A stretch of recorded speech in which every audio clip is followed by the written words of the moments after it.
Ça c'est le puits nord de départ du tunnelier qui passe sous la RD 612. Donc ici on est sur une emprise BESAC, c'est l'entreprise de micro-tunnelier. Il va y avoir une grue qui va descendre le micro-tunnelier au fond et le tunnelier va percer dans ce sens-là.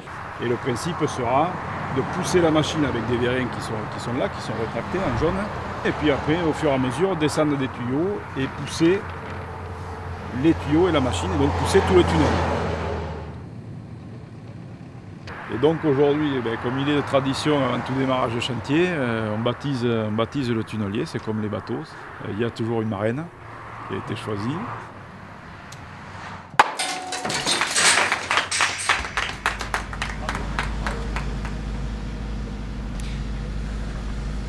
Donc là vous avez la partie roue de coupe, donc c'est cette pièce qui va permettre le découpage du terrain et l'abattage du terrain. Après en fait on va avoir donc le terrain qui va passer dans les ouvertures qu'on voit sur la roue pour être malaxé et après transféré vers l'extérieur du tunnel.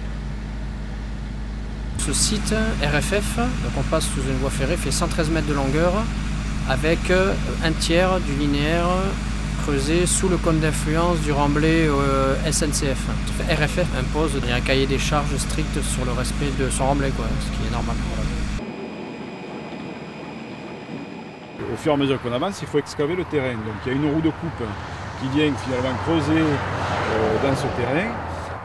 De la boue, un fluide de marinage est envoyé jusqu'à la tête et mélangé avec le terrain excavé et repompé jusqu'en surface, jusqu'à une unité qui va finalement séparer les produits excavés de la boue.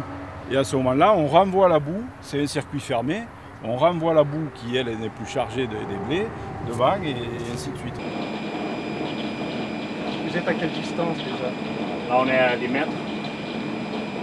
Et vous ressortez? On va sortir à 70 mètres à peu près. Quand? Dans 12 mètres.